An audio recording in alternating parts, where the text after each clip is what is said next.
ఇటీవల భారతదేశంలో ఎక్కడ చూసినా శూద్రుల మీద ఎక్కువ చర్చ జరుగుతుంది. అసలు ఈ శూద్రులు అంటే ఎవరు?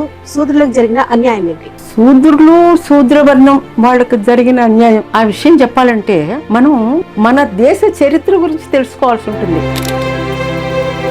ఇప్పటికి 5,000 సంవత్సరాల క్రితం గొప్ప నాగరికత వెలిసింది. దేవాలయ ప్రదేశం నుంచి వచ్చారు, వాళ్ళు సంస్కృతం మాట్లాడేవారు. అందువల్ల ఆ భాషలోనే తర్వాత పురాణాలన్నీ కూడా రచించడం జరిగింది. ఈ దేశవాసుల్ని, దేశ సంస్కృతిని రక్షించేవారు వాళ్ళు. ఆ యుద్ధాల్లో చంపబడిన వాళ్ళ యొక్క అస్థి పంజరాలన్నీ కూడా మజుందాహాదారులో కప్పబడి ఉన్నాయి. కొంతకాలం గడిచేసరికి వీళ్ళు యుద్ధాలు వేసుకుని ఒకే తండ్రికి పుట్టిన ఇద్దరు భార్యల వల్ల పుట్టిన సంతానంలాగా అయిపోయి ఒకరు దేవతలు, ఒకరు రాక్షసులయ్యారు. మురికి అనారోగ్యంతో కూడిన కార్యక్రమాలన్నీ వాళ్ళకి అప్పచెప్పి, అతి నీచమైనటువంటి పనులు వాళ్ళకి అప్పచెప్పి ఒరుగు దూరంగా పెట్టారు. ఈ వర్ణ వ్యవస్థ 2,000 సంవత్సరాలుగా ఇలాగ జరుగుతుంది. 2025లో కూడా ఇలాగే ఉంది. అయితే శూద్ర స్త్రీల గురించి చెప్పాలి. శూద్ర స్త్రీలు ఇంకా తక్కువ స్థాయిలో అణచివేయబడ్డారు. ఎట్లా ఉన్నారంటే స్త్రీలు 2వ తరగతికి చెందినవారు. ఇది ఎట్లా జరిగిందంటే, నమస్కారం. ఈ రోజు మనతో కుల నిర్మూలన కార్యకర్త, ప్రముఖ రచయిత్రి లక్ష్మీ నాగేశ్వర్ గారు ఉన్నారు. వారిని అడిగి శూద్రుల వ్యవస్థ గురించి తెలుసుకుందాం. నమస్తే. నమస్కారం. ఇటీవల భారతదేశంలో ఎక్కడ చూసినా శూద్రుల మీద ఎక్కువ చర్చ జరుగుతుంది. అసలు ఈ శూద్రులు అంటే ఎవరు? శూద్రులకు జరిగిన అన్యాయం ఏంటి? శూద్రులు శూద్రవర్ణం వాళ్ళకు జరిగిన అన్యాయం ఆ విషయం చెప్పాలంటే మనం మన దేశ చరిత్ర గురించి తెలుసుకోవాల్సి ఉంటుంది. దేశ చరిత్ర అంటే దేశంను ఏలిన రాజుల చరిత్ర కాదు, ఈ ప్రజల యొక్క చరిత్ర. అసలు ఈ దేశంలోనికి ఎవరెవరు, ఏ జనాలు వచ్చారు, ఏం జరిగింది, ఈ ప్రజల్లో ఏం జరిగింది, ఎలాంటి మార్పులు వచ్చాయి సాంస్కృతికంగా, సంఘ జీవనంలో. 1921లో మనం ఇంకా బ్రిటిష్ వాళ్ళ పరిపాలనలో ఉన్నాం. అప్పుడు జాన్ మార్షల్ అని ఒక బ్రిటిష్ సైనికాధికారి. ఆయనకి సైన్యం కంటే ఆర్కియలాజికల్ ఎక్స్కవేషన్స్ అంటే చాలా ఇంట్రెస్ట్. ఆయన ఏం చేశాడంటే, అక్కడ మన పాకిస్తాన్ ప్రాంతం ఉంది చూడండి, సింధు నది పారివాహక ప్రాంతం. అప్పుడు పాకిస్తాన్, హిందుస్థాన్ అని లేదు, అంతా ఒకటే, అఖండ భారత్, ఆఫ్ఘనిస్తాన్ వరకు. అక్కడ తవ్వకాలలో ఆయనకి చాలా ఇంట్రెస్ట్ కలిగిన విషయాలు బయటపడ్డాయి. అది ఆయన యొక్క తవ్వకాల్లో ఏం కనిపెట్టాడంటే, తర్వాత అవన్నీ వస్తువులన్నీ పరిశీలించి ఇక్కడ ఈ ప్రాంతంలో క్రీస్తు పూర్వం 3,000 సంవత్సరాలప్పుడు, అంటే ఇప్పటికి 5,000 సంవత్సరాల క్రితం మన దేశంలో అతి పురాతనమైనటువంటి గొప్ప నాగరికత వెలిసిల్లింది అని ఆయన కనుక్కున్నాడు. అక్కడ ప్రజలు ఇంకా ఏమేమి కనిపెట్టాడంటే, ప్రజలు మధ్యస్థమైనటువంటి పర్సనాలిటీలో ఉండేవారు, రాగి రంగులో ఉండేవారు, తర్వాత వ్యవసాయం వృత్తిగా జీవించేవారు, కాలువలు ఆనకట్టలు కట్టి పట్టణ ప్రజాజీవనంలో ఉండేవారు, దుర్భేద్యమైన ఇళ్ళు ఉండేవి, స్నానవాటికలు ఉండేవి. ఇంత గొప్ప నాగరికత, చాలా బలిష్టమైన వారు, ఇంత గొప్ప నాగరికత ఉండేది అని ఆయన కనుక్కున్నాడు. మీరు ఎవరంటే ఈ దేశం యొక్క మూలవాసులు. ఇదే నాగరికత తర్వాత ఆ ఉత్తర దేశమంతా కూడా, దక్షిణ దేశంలో కూడా అక్కడక్కడ వ్యాప్తి చెంది ఉంది. ఇది ఎట్లాగా రుజువైందంటే, ఈ మధ్య తమిళనాడులో జరిగినటువంటి తవ్వకాలలో అక్కడ వెలువడినటువంటి ఆ చిహ్నాలు, ఆ నాగరికత, ఆ జనజీవనం, అది ఇక్కడ ఈ తమిళనాడు ప్రజల్లో కనిపించింది. అందుకే ఈ ద్రవిడియన్ కల్చర్ అని చెప్పారు. ఈ దేశీవాసుల యొక్క కల్చర్. ఏం జరిగిందంటే, ఇది ఈ తవ్వకాలలో వచ్చింది.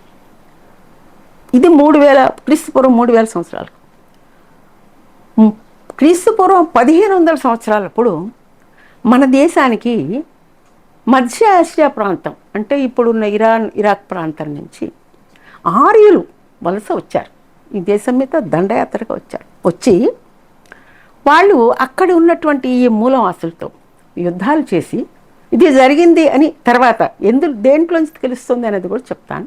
వాళ్ళు ఎలా ఉండేవారంటే, అక్కడ మధ్య ఆసియాలో ఉన్నటువంటి వాతావరణ పరిస్థితుల వల్ల వాళ్ళ స్టెప్పీస్ అంటే పచ్చిగా మైదానాల నుంచి వచ్చారు.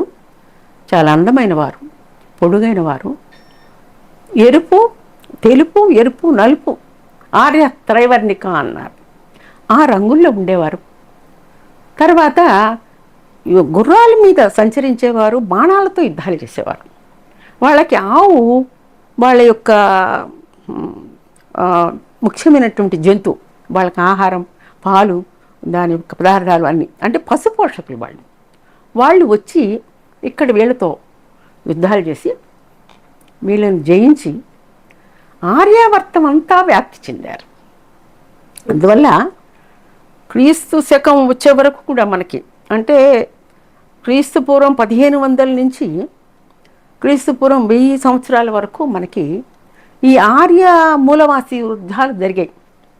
ఈ యుద్ధాలన్నీ ఎక్కడ చెప్పబడ్డాయి అని అంటే ఇవి మన పురాణాల్లో ఉన్నాయి. పురాణాలు వేదాల తర్వాత, ఉపనిషత్ కాలం తర్వాత, పురాణ కాలము 1000 సంవత్సరాల నుంచి క్రీస్తు పూర్వం 500 సంవత్సరాల వరకు. ఆ కాలంలో ఏం జరిగింది అనేది పురాణాల్లో రాయబడింది. ఈ విషయం ఎవరు కనిపెట్టారు అంటే పురాణాలు ఉన్నాయి. ఇవన్నీ వ్రాతపూర్వకంగా వచ్చింది, వ్రాతలోకి వచ్చింది క్రీస్తు శకం 2-3 శతాబ్దాల నుంచి. అప్పటి వరకు వినికిడి రూపంలో వేదాలు కానీ ఉపనిషత్తులు కానీ ఇవన్నీ శృతులు స్మృతుల రూపంలో ఉన్నాయి. వచ్చిన తర్వాత ఇది ఎవరు కనుక్కున్నారు అంటే పురాణాల్లో మన గాథలన్నీ ఉన్నాయి. అవన్నీ ఎలా వ్రాయబడి ఉన్నాయంటే వీళ్ళందరినీ జయించారు కనుక వాళ్ళు ఆర్యరాజులు అయ్యారు. వాళ్ళకి అనుకూలంగా రాసుకున్నారు. అవి ఏమేం పురాణాలంటే మత్స్య పురాణం, స్కంద పురాణం, వరాహ పురాణం, భారతం, రామాయణం. వీటన్నిటిలో అంటే దశావతారాల్లో ఈ యొక్క దేవతలు, వాళ్ళకి తర్వాత వచ్చిన వాళ్ళు ఆర్యులే. మొట్టమొదటి వచ్చిన ఆర్యులు దేవతలు. తర్వాత వాళ్ళ సంతతి వాళ్ళంతా ఆర్యులు అని పిలువబడ్డారు. ఆర్యన్ కింగ్స్ వచ్చేసారు, ఆర్య రాజులు వచ్చారు. ఇక్కడ ఉన్నటువంటి మూలవాసి రాజుల్ని జయించి, అంటే బలంతో కానీ మాయోపాయాలతో కానీ జయించి ఈ దేశాన్ని వశం చేసుకుని వాళ్ళ యొక్క నాగరికత, వాళ్ళ యొక్క వేదాలు, వాళ్ళ పురాణాలు, వాళ్ళ గాథలు ఇవన్నీ పురాణాల్లో రాసుకున్నారు. ఇవి ఎలా జరిగాయి అని అంటే ద్రావిడ యుద్ధాలన్నీ కూడా దేవతా రాక్షస యుద్ధాల కింద మన పురాణాల్లో ఉన్నాయి. మొట్టమొదట ఆర్యులు ఇక్కడికి దేవతల రూపంలో, అంటే దేవా అనే ప్రదేశం నుంచి వచ్చారు. వాళ్ళు సంస్కృతం మాట్లాడేవారు. అందువల్ల ఆ భాషలోనే తర్వాత పురాణాలన్నీ కూడా రచించడం జరిగింది. అప్పుడు మొట్టమొదట మత్స్య పురాణంలో వాళ్ళు సప్త సింధు ప్రాంతంలో అక్కడ తెప్పల మీద ఉన్నారు. తెప్పల మీద పైనుంచి చూసేటువంటి ఈ రాక్షస వీరులు ఉన్నారే, రాక్షసులు అంటే ఈ దేశవాసుల్ని, దేశ సంస్కృతిని రక్షించేవారు. వాళ్ళు రాక్షసులు. వాళ్ళు చూడడానికి చేపలు కనిపించారు కాబట్టి దాన్ని మత్స్యావతారం అని పిలిచారు. వీళ్ళు పైనుంచి మధుకైటపులు అనేటువంటి 2 రాక్షస వీరులు వాళ్ళని ఎదుర్కొని వాళ్ళని రాకుండా చేశారు. కానీ అక్కడ ఫస్ట్ వచ్చిన వాడు బ్రహ్మ. వాళ్ళ యొక్క ఈ మేధో సంపత్తి, శక్తి సంపన్నుడైనటువంటి వాడు విష్ణువు, సేనాధిపతి ఇంద్రుడు. ఇలాగా వాళ్ళ యొక్క కేటగిరీ ఉంది. అవి పురాణాల్లో వాళ్ళ పేర్లతో ఉన్నాయి. వాళ్ళు వచ్చేసి వీళ్ళని జయించి ఈ ప్రదేశాన్ని అంతా ఆక్రమించారు. అలాగ చంపబడిన, ఆయుధాల్లో చంపబడిన వాళ్ళ యొక్క అస్థి పంజరాలన్నీ కూడా మజుందాహదారలో కప్పబడి ఉన్నాయి. తల తెగినటువంటి అస్థి పంజరాలు లభ్యమయ్యాయి. అంటే వాళ్ళ ఆ యుద్ధాల మధ్య, దీనికి కరెక్ట్ ప్రూఫ్ అంటూ లేదు, కానీ ఆ యుద్ధాల వల్లనే చనిపోయిన వారంతా అలా ఆ మజుందాహదారలో శవాల గుట్టలో కప్పబడి ఉన్నారు అని తర్వాత అర్థమైంది. తర్వాత అదంతా కూడా ఫ్లడ్స్ వచ్చేసి కొట్టుకుపోయింది. వాళ్ళంతా ఏం చేశారంటే తర్వాత ఈ వరాహ అవతారంలో విష్ణుమూర్తి అవతారము, అది హిరణ్యాక్షుడు అనేటువంటి రాక్షసుని సంహరించి ఈ భూదేవి, ఈ ఉత్తరప్రదేశం అంతా ఆక్రమించారు. సరే, అలాగే హిరణ్యకశిపుణ్ణి, అతని యొక్క కొడుకుని మచ్చిక చేసుకుని ఆ నారాయణ మహావిష్ణువు వైపు తిప్పుకుని అతన్ని నరసింహావతారం అంటే వేషం వేసుకుని అన్ని అలాగా మోసపూరితంగా రాక్షసరాజులందరినీ ఓరించారు. అలాగే కొంతకాలం గడిచేసరికి వీళ్ళు యుద్ధాలు చేసుకుని ఒకే తండ్రికి పుట్టిన ఇద్దరు భార్యల వల్ల పుట్టిన సంతానంలాగా అయిపోయి ఒకరు దేవతలు ఒకరు రాక్షసులు అయ్యారు. రాక్షసులు కొంత నలుపుగా ఉంటారు కనుక వాళ్ళు భయంకరంగా ఉంటారని, రాక్షసంగా ఉంటారని, మరి వికారంగా ఉంటారని ఇలా చిత్రీకరించారు. కానీ వాళ్ళంతా దేశీవాసులు, ఇక్కడున్న వాళ్ళంతా మూలవాసులు. వీళ్ళందరినీ ఈ దేవతలు వాళ్ళంతానేమో అందంగా ఉంటారు, మరి ఎత్తు 3 వర్ణాల్లో ఉంటాయి. ఆ యొక్క నాగరికత, వాళ్ళ భాష, వాళ్ళ సంస్కృతి, ఇక్కడంతా వాళ్ళ వేదాలు, వాళ్ళ యజ్ఞాలు అవన్నీ కూడా వ్యాప్తి చేశారు. అయితే ఈ ఈ వీళ్ళ యొక్క ఆర్యన్ రాజు, రాములు కూడా ఆర్యన్ రాజు, కృష్ణుడు ఆర్యన్ రాజు. వీళ్ళు దక్షిణాదికి ఎలా వచ్చారంటే, అప్పుడు బలిచక్రవర్తి అని ఒక చక్రవర్తి ఉండేవాడు. ఆ చక్రవర్తిని విష్ణు అవతారమైనటువంటి వామనుడు ఒక బ్రాహ్మణ కుర్రవాడు 3 అడుగులు దానం అడిగాడని, ఆ దానంలో అతన్ని 3వ అడుగు కింద పాతాళానికి శిరస్సు మీద వేసేసి, అతను గొప్ప రాజని, శౌర్యవంతుడని, దానకర్ణుడని అతన్ని కింద పాతాళానికి నొక్కేశాడు. పాతాళం అంటే దక్షిణం, మరి భూమి అంటే ఉత్తరప్రదేశం, మరి ఆ స్వర్గం అంటే వాళ్ళు వచ్చినటువంటి ఆ కాశ్మీర్, ఆ ముందు ఉన్నటువంటి ప్రాంతం స్వర్గం. అలా చెప్పారు మన పురాణాలు. అలా వచ్చేసి ఇక్కడ కేరళలో స్థిరపడిపోయాడని, ఈ జరిగిన అన్యాయానికి విష్ణువు కూడా వచ్చేసేసి అక్కడ స్థిరపడ్డాడని, ఆయన యొక్క రాజ్య పరిపాలనకు చిహ్నంగా ఇప్పటికీ వాళ్ళు కేరళ ప్రజలు ఓణం పండుగ చేసుకుంటారని చెప్తారు.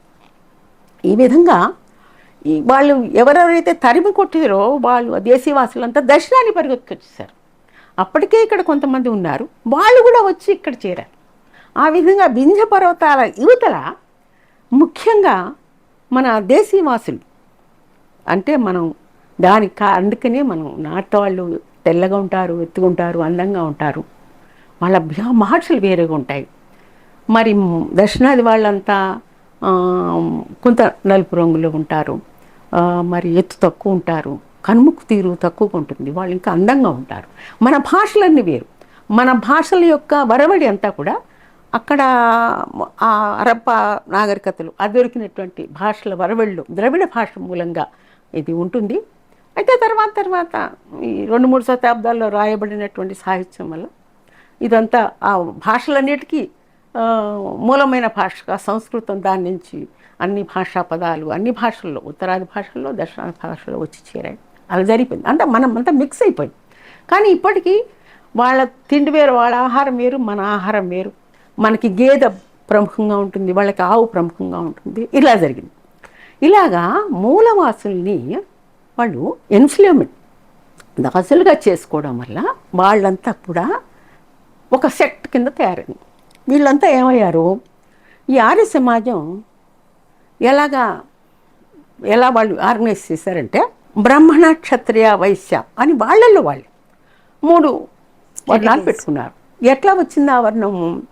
వాళ్ళ యొక్క చేసే పని వల్ల, బుద్ధి కుశలత వల్ల ఏర్పాటు చేసుకున్నారు. బ్రాహ్మణులు అంటే సమాజానికి విజ్ఞానం అందించేవారు, సమాజాన్ని నడిపించేవారు.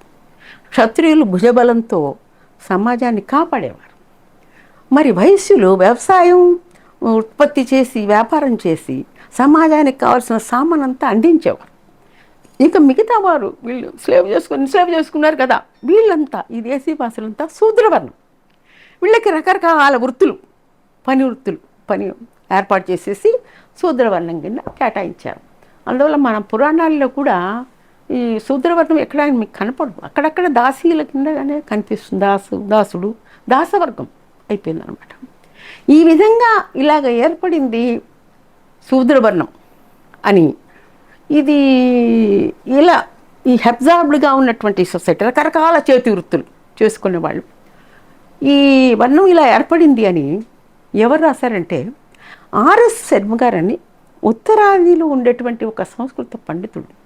ఆయన ఈ వేదాలు, అందులో ఉన్న శ్లోకాలు, పురాణాలు ఇవన్నీ పఠనం చేసి యజ్ఞాల్లో వాళ్ళు ఉచ్చరించే మంత్రాలు వీటిని అన్నిటిలోంచి ఆయన అవన్నీ ఉటంకిస్తూ శూద్రవర్ణం ఇలా ఏర్పాటైందన్నాడు. వీళ్ళే కాదు, వీళ్ళల్లో ఇంకా ఎవరు వచ్చేరారంటే ఆర్యులోనే రుణగ్రస్తులు. ఆర్యుల్లోనే నేరాలు చేసినవారు, ఆర్యుల్లోనే వర్ణాంతర వివాహం చేసుకున్నవారు. ఏమిటి వర్ణాంతర వివాహం అంటే, వాళ్ళు ఏం చేశారంటే తమ యొక్క బ్రాహ్మణ క్షత్రియ వైశ్య వర్ణాలను ఇంటాక్ట్గా ఉంచుకోవడానికి ఉపనయనం అనేటువంటి ఒక కార్యక్రమం నిర్వహించుకుని, 3 వర్ణాలకే ఉంది ఉపనయనం, మిగతా వాళ్ళకి లేదు. వాళ్ళు మేము ఆర్యులము, ఇప్పటికీ ఆర్యవైశ్య అని మనం అడ్వర్టైజ్మెంట్లో చూస్తుంటాం. అవును. ఈ మధుకైటపుల విషయంలో కూడా వాళ్ళు మొదట వచ్చారే, మధుకైటభ సంహారి అని ఉత్తరాది వాళ్ళు మంగళహారతిలో పాడతారు. వాళ్ళు ఏ పూజా కార్యక్రమం చేసినా జయ జగదీశ హరే అని పాడుతూ మధుకైటభ సంహారి అని పాడతారు. అంటే అక్కడి నుంచి అది చారిత్రకంగా అలా నిలిచిపోయి ఉంది. ఇప్పుడు ఇది వీళ్ళు ఏం చేశారంటే వాళ్ళలో వాళ్ళు వివాహాలు చేసుకున్నారు. ఏ వర్ణం వాళ్ళు వారి వివాహం చేసుకోవాలని అనులోమ వివాహాలు విలోమ వివాహాలు అని పెట్టుకున్నారు. పెట్టుకుని అనులోమం అంటే ఎక్కువ జాతి పురుషుడు తక్కువ జాతి స్త్రీని వివాహం చేసుకోవచ్చు. విలోమం అంటే ఎక్కువ జాతి పురుషుడు ఒక తనకన్నా ఎక్కువ జాతి స్త్రీని వివాహం చేసుకుంటే, తక్కువ జాతి పురుషుడు ఎక్కువ జాతి స్త్రీని వివాహం చేసుకుంటే అది విలోమం అన్నారు. ఇలాగా అనులోమ వివాహాలు చేసుకునే వాళ్ళందరినీ ఆ 3 వర్ణాల్లోనే కొంచెం ఎక్కువ తక్కువ సర్దేసుకున్నారు. విలోమ వివాహాలు చేసుకునే వాళ్ళందరినీ శూద్రుల్లో కేటగరైజ్ చేసి, అన్నిటికన్నా ఒక బ్రాహ్మణ వనితను కనుక ఒక శూద్రుడు వివాహం చేసుకుంటే వాళ్ళ యొక్క సంతానము చండాలురు అని పరిగణించారు. అంటే వాళ్ళకి సంఘాల్లో ఎవరు చేయనటువంటి పారిశుభ్ర కార్యక్రమాలు, మరి ఆరోగ్యం కార్యక్రమాలు అవన్నీ కూడా ఊరికి దూరంగా మురికి అనారోగ్యంతో కూడిన కార్యక్రమాలన్నీ వాళ్ళకి అప్పచెప్పి, అతి నీచమైనటువంటి పనులు వాళ్ళకి అప్పచెప్పి ఊరికి దూరంగా పెట్టారు. ఇది ఈ వ్యవస్థ, ఈ శూద్రవర్ణం ఈ విధమైనటువంటి 4-5 రకాలతో ఏర్పాటైంది. నేరాలు చేసిన వాళ్ళకి శిక్షలు వేసి జైల్లో పెట్టి ఆ కుటుంబాన్ని మాత్రం సగౌరవంగానే చూడకుండా ఇప్పటి వల్లే అప్పట్లో మొత్తం ఆ కుటుంబాన్ని అవుట్కాస్ట్ చేస్తారు. వాళ్ళు ఏం చేశారు, శూద్రులుగా పరిగణించి సేవ చేయించుకున్నారు. ఇళ్లల్లో వ్యవసాయం పనులు ఇవన్నీ చేయించుకుని ఈ పరిస్థితి ఇలా జరిగింది. ఈ జరిగిన పరిస్థితి ఎందులో మనకు కనిపిస్తోంది? ఎందులో కనిపిస్తోందంటే మనుధర్మశాస్త్రంలో కనిపిస్తుంది. మనుధర్మశాస్త్రంలో రాసినట్లుగా బ్రాహ్మణీ సముఖమాశీష బాహురాజన్యకృత తదూర్వస్య వైశ్యాం పాదాంగో శూద్ర అజాయతే అని రాశారు. ఇది మంత్రపుష్పంలో కూడా పెట్టారు. మనం పూజా విధానంలోకి వచ్చిన పూజలు చేస్తుంటే తప్పకుండా ఈ మంత్రం వస్తుంది. ఇది సిస్టమ్. మనుధర్మశాస్త్రంలో ఇంకా ఏం చేశారంటే, అంటే అప్పటి వరకు హెబ్జాబుడ్గా ఈ శాస్త్రం కూడా క్రీస్తు శకము 2-3 శతాబ్దాలప్పుడు, క్రీస్తు పూర్వం నుంచి మొదలుపెట్టి క్రీస్తు పూర్వం 2-3 శతాబ్దాల వరకు వ్రాయబడింది. ఇది స్థిరీకరింపబడింది. ఇందులో ఏం చేశారు, బ్రాహ్మణులు ఎలా ఉండాలి, క్షత్రియులు ఏం చేయాలి, వైశ్యులు ఏం చేయాలి, వీళ్ళంతా అగ్రవర్ణం వారు. శూద్రులు వీళ్ళందరికీ సేవ చేయాలి. అంటే మేధో సంపత్తితో కూడింది బ్రాహ్మణులు. మరి దేశాన్ని కాపాడి ప్రజలను కాపాడవలసిన వాళ్ళు క్షత్రియులు. మరి వ్యవసాయం చేసి వ్యాపారం చేసి సంఘాన్ని పోషించవలసిన వాళ్ళు వైశ్యులు. వీళ్ళకందరికీ ఈ 3 వర్ణాలకి సేవ చేయాల్సిన వాళ్ళు శూద్రులు అని ఇట్లా కేటగరైజ్ చేసి శూద్రులకి చాలా తక్కువ స్థాయి ఇచ్చారు. స్థాయి ఇచ్చి వాళ్ళ హక్కులు చాలా పరిమితం. మరి వాళ్ళు ఆస్తిపాస్తులు పెట్టుకోవడానికి వీల్లేదు, వైభవంగా ఉండడానికి వీల్లేదు. వాళ్ళు బ్రాహ్మణుని కనుక దూషిస్తే పెదవులు కోసేయాలి. ఇంకా అతి నీచమైనటువంటి వాళ్ళ నేరాలకి చాలా కఠినమైన శిక్షలు. బ్రాహ్మణుడికి వేసే శిక్ష వేరు, వాళ్ళకి వేసే శిక్ష వేరు, వాళ్ళకి వేసే వడ్డీ వేరు, వాళ్ళ సంపద పెట్టుకోవడానికి వీల్లేదు. ఈ రకమైనటువంటి సంఘాన్ని దూరంగా పెట్టి ఈ రకమైనటువంటి సంస్కృతి ఈ హిందూ మతంలో ఈ క్రీస్తు శకము 2, 3, 4 శతాబ్దాల కాలంలో వేళ్ళూరికిపోయింది. మతంలో ఉన్న గొప్ప వేదాలు ఉపనిషత్తులు ఒక పక్క ఉన్నాయి హిందూ మతంలో. భారతంలో చెప్పబడినటువంటి భారత రామాయణంలో చెప్పబడినటువంటి ధర్మాలు ఉన్నాయి. కానీ ఈ శూద్ర వర్ణం వలన అయితే వీళ్ళల్లోనే మరి ఇప్పుడు రెడ్లు కమ్మవారు వీళ్ళంతా ఎలా వచ్చారు మేడం? వీళ్ళంతా రాజ్యానికి ఇప్పుడు రాజ్యాధికారులు ఉన్నారు వాళ్ళు. రెడ్లు, కమ్మవారు, కాపులు. క్రమంగా ఇది ఏమైంది, వ్యాపారం చేసుకునేటప్పుడు వయస్సులకి తక్కువ వాళ్ళు రిస్ట్రిక్ట్ చేసుకున్నారు వివాహ సంబంధాలు. జనం తక్కువైపోయారు. శూద్రవర్ణం పెరిగిపోయింది. పెరిగిపోయి వాళ్ళల్లో ఈ భూమిని అంతా వాళ్ళు వ్యవసాయం భూమి హెచ్చు పంటలోకి రావడం మొదలుపెట్టింది. వాళ్ళు ఏం చేశారంటే వ్యాపారం వాళ్ళకి చాలా సులభంగా డబ్బు సంపాదించే మార్గం వస్తు మార్పిడి. అందుకని వాళ్ళు వస్తు మార్పిడి వ్యాపారానికి మారిపోయి ఈ కష్టపడి పనిచేసే భూమిని అంతా, దీని మీద అధికారాన్ని, కష్టపడ్డాన్ని, పంట పండించడాన్ని ఈ శూద్ర కులాలు వదిలేసి ఆ కాపు కాచేవాళ్ళు కాపులు, కమతం కాచేవాళ్ళు కమ్మవారు, వీళ్ళందరి మీద కాస్త అధికారం చెలాయించేవాళ్ళు భూస్వామి రెడ్లు. ఇలాగా ఈ రకరకాల ఈ యొక్క భూస్వాములందరూ 3-4 కులాలుగా అయిపోయి వాళ్ళల్లో మళ్ళీ ఈ వృత్తి చేతి వృత్తులు చేసుకునేవారు. కమ్మర్లు, కుమ్మర్లు, మరి నేత పని గొల్లవారు, పసుపు అంతా రకరకాలు, మరి చేపలు వేస్తవాళ్ళు, ఈ రకరకాలైనటువంటి కులాల వారు ఏర్పాటైపోయారు. వాళ్ళు చేసే వృత్తిని బట్టేసి వారికి అందరికన్నా తక్కువ వారు ఈ ఎస్సీ ఎస్టీలు వాళ్ళు సమాజానికి అలాగే దూరంగా ఉంచబడ్డారు. వాళ్ళకి అదే ఆరోగ్య కార్యకర్తలుగా సమాజానికి అత్యవసరమైనటువంటి ముఖ్యమైనటువంటి పని చేసేవారు ఆరోగ్య కార్యకర్తలు. వాళ్ళకి చాలా అన్యాయం జరిగింది. ఈ విధంగా ఈ చాతుర్వర్ణ ప్లస్ పంచములు అని వాళ్ళని పిలిచారు. ఈ వర్ణ వ్యవస్థ 2000 సంవత్సరాలుగా ఇలాగ జరుగుతుంది. 2025లో కూడా ఇలాగే ఉంది. ఇంకా దీని యొక్క ఛాయలు మనకి సమాజంలో కనిపిస్తున్నాయి. ఇలాగా శూద్రవర్ణం ఏర్పాటైంది. అయితే ఎంతో స్ట్రగుల్ చేసి ఆంగ్లేయులు వచ్చిన తర్వాత శూద్రులంతా చదువుకుని మరి పరిణితి చెంది వ్యవసాయం చేసి, వ్యాపారం చేసి, ఇండస్ట్రీస్ చేసి ఇప్పుడు ప్రస్తుతం రాజ్యాధికారానికి వచ్చారు. ఇది హిస్టరీ. మేడం, శూద్రుల గురించి చాలా చక్కగా వివరించారు. అయితే శూద్ర స్త్రీల గురించి చెప్పాలి. శూద్ర స్త్రీలు ఇంకా తక్కువ స్థాయిలో అణిచివేయబడ్డారు, అణిచివేయబడుతూనే ఉన్నారు కదా, దీన్ని ఎలా చూడాలంటారు? శూద్ర స్త్రీలు అంటే శూద్ర స్త్రీలే కాదమ్మా, అసలు స్త్రీలే రెండవ రకం తక్కువ జాతి సంఘంలో సెకండ్ రేట్లో ఉన్నారు. ద్వితీయ శ్రేణి. ఎట్లా ఉన్నారంటే స్త్రీలు 2వ తరగతికి చెందినవారు. ఓకే. ఇది ఎట్లా జరిగిందంటే ముందు ఆర్యులు మన దేశానికి వచ్చినప్పుడు ఈ ద్రవిడియన్ నాగరికతలో వాళ్ళు వీళ్ళు సమానంగానే ఉన్నారు అని అనిపిస్తుందట అని ఆ చిహ్నాల్లో. ఆర్యులు వచ్చినప్పుడు ఎప్పుడైనా ఒక దేశం వాళ్ళు మరొక దేశం మీదకి దండయాత్రకి వెళ్ళినప్పుడు పురుషులే పెడతారు, స్త్రీలు తక్కువ వెళ్తారు. స్త్రీలు ఉండరు. వచ్చిన పురుషులే వచ్చారు. వచ్చిన తర్వాత ఇక్కడ విజయం ఎప్పుడైనా సరే వచ్చిన వాళ్ళు మనకన్నా తెలివైన వాళ్ళు, బలవంతులైన వాళ్ళు ఉంటారు. వాళ్ళు గుర్రాలు తెలిసి ఉండడం, బాణాలు వేయడం, ఈ కల్చర్ వీళ్ళంతా వాళ్ళు విజయించుకుని పోయినారు. జయించిన తర్వాత స్త్రీలు వచ్చారు. వచ్చిన వాళ్ళు కూడా ఎక్కువ మంది రాలా. ఎప్పుడైనా సరే ఇక్కడికి వచ్చిన వాళ్ళతో కలుస్తారు. వాళ్ళు కలిసి తక్కువ మంది వచ్చారు. ఆ తక్కువ మంది స్త్రీలలో ముఖ్యమైన వాళ్ళు దేవేరులయ్యారు. ఇప్పుడు దేవతల్లో ముఖ్యమైన వాళ్ళు బ్రహ్మ, విష్ణు, మళ్ళీ శివుడు వేరు. శివుడు ఈ దేశ రాజు. ఈ పార్వతి వాళ్ళు వేరు. లక్ష్మీ, సరస్వతి వాళ్ళ సేనాధిపతి ఇంద్రుడు భార్య శచీదేవి ఇలాంటి స్థానాల్లో ఉన్నారు. తక్కిన దేవకాంతలు ఏమయ్యారంటే దేవతలందరికీ ఉమ్మడి సరుకుగా, అంటే ఉమ్మడి సంపదగా మరి స్త్రీలు కావాలి కదా ఉన్నారు. ఉండడం వల్ల వాళ్ళకి ఏం చేశారు, వాళ్ళకి స్వేచ్ఛ ఇచ్చారు. వాళ్ళకి వివాహ నిబంధన లేదు. అందువల్ల మనకి భారతంలో కనిపేటువంటి దేవతా స్త్రీలు అయిన రంభ, ఊర్వశి, మేనక, గంగ మొదలైన వారు వేశ్యలు.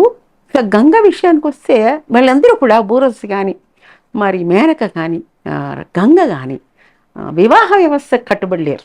ఓకే. వాళ్ళు ఎవరు పురుషులతో వివాహానికి కట్టుబడి పర్మనెంట్గా లేరు. మళ్ళీ లక్ష్మీ, సరస్వతి వీళ్ళంతా పాతివృత్యం, ఒక భర్తగా కట్టుబడి ఉండడం, ఇవన్నీ చేశారు అని రాశారు. అయితే మిగతా దేవతలంతా ఏం చేయాలి? వాళ్ళంతా ఈ దేశీవాసుల్లో ఉన్నటువంటి స్త్రీలని వివాహం చేసుకున్నారు. మొత్తం అందరినీ వాళ్ళు దాసజనం కింద మార్చుకున్నారు. యుద్ధాల్లో పట్టుబడిన వాళ్ళని రకరకాలుగా చేసుకున్నారు, స్త్రీలని వివాహం చేసుకున్నారు. వివాహం చేసుకుని స్త్రీలకు కూడా శూద్రులకు ఇచ్చినటువంటి స్థాయే ఇచ్చారు. అయితే వాళ్ళ వల్ల కన్న సంతానానికి, స్త్రీ సంతానానికి అదే స్థాయి, పురుష సంతానానికి అంటే పురుషాధిక్య సమాజం ప్రపంచమంతా వచ్చింది, ఇక్కడ కూడా అట్లా అదే ఉంది. ఈ పురుషాధిక్యత వల్ల అబ్బాయిలందరికీ కూడా వాళ్ళ తమ గోత్రము, తమ వర్ణము అది ఇచ్చేసేసి వాళ్ళు దాని వాళ్ళ వంశాన్ని సంక్రమింపచేశారు. స్త్రీలు మాత్రము శూద్రులతో సమానమైన హక్కులు ఇవి ఎక్కడ మనకు కనిపిస్తాయంటే మనుధర్మశాస్త్రంలో కనిపిస్తుంది. మనుధర్మశాస్త్రంలో రాసింది మెయిన్గా పురుషుల గురించి, స్త్రీల గురించి మాత్రము నా స్త్రీ స్వాతంత్రం అర్హతి అని రాశారు. వాళ్ళకి స్వాతంత్రం లేదు. తర్వాత ఒక్కసారే తండ్రి కూతురికి వివాహం చేయాలి, వాళ్ళకి రెండవ వివాహం చేసుకునే హక్కు లేదు. ఇంకా చిన్నతనంలో తల్లిదండ్రుల పోషణలో ఉండాలి, పెళ్ళి వివాహం అయిన తర్వాత భర్త సంరక్షణలో ఉండాలి, మరి ముసలితనంలో బిడ్డల బాధ్యత కింద ఉండాలి. కానీ ఆవిడ స్వతంత్రంగా ఉండేటువంటి పని లేదు. కొన్ని అయితే రాయడానికి రాసేశారు, వాళ్ళు దేవతలతో సమానం, ఎక్కడ వాళ్ళు సంతోషంగా ఉంటారు అక్కడ దేవతలు సంతోషిస్తారు, ఇవన్నీ రాశారు. కానీ వాళ్ళకి సెకండరీ స్థానమే ఇచ్చారు. ఆ మూలంగా వాళ్ళ యొక్క స్థాయి రకరకాలుగా ఓవర్ సో మెనీ ఈ 8,000 సంవత్సరాలు, 5,000 సంవత్సరాల్లో, అంటే మళ్ళీ స్వాతంత్ర సంగ్రామం మొదలయ్యే వరకు ఆంగ్లేయులు వచ్చి ఆంగ్ల విద్యాది మొదలయ్యి ఆడపిల్లలు చదువుకునే పరిస్థితి వచ్చే వరకు వాళ్ళ పరిస్థితి చాలా ఘోరంగా ఉంది. మరి శూద్ర స్త్రీలు ఇంకా కొంచెం స్వతంత్రంగానైనా ఉన్నారు, ఎందుకంటే వాళ్ళు కూడా పని చేసుకునేవారు కనుక. బ్రాహ్మణ, క్షత్రియ ఈ వయసు స్త్రీలు ఉన్నారే వీళ్ళు చాలా అణచపడి విద్య లేక, స్వాతంత్రం లేక, సమానత్వం లేక అణగారిపోయారు సమాజంలో. ఇది జరిగింది. ఓకే, శూద్రుల గురించి, శూద్ర స్త్రీల గురించి చక్కగా వివరించారు. అయితే ఈ శూద్రుల జనోద్ధరణకు, స్త్రీ జనోద్ధరణ గురించి మళ్ళీ తెలుసుకుందాం. సెకండ్ పార్ట్లో మీరు చెప్పాల్సి ఉంది. తప్పకుండా. నమస్కారం మేడం. అంతవరకు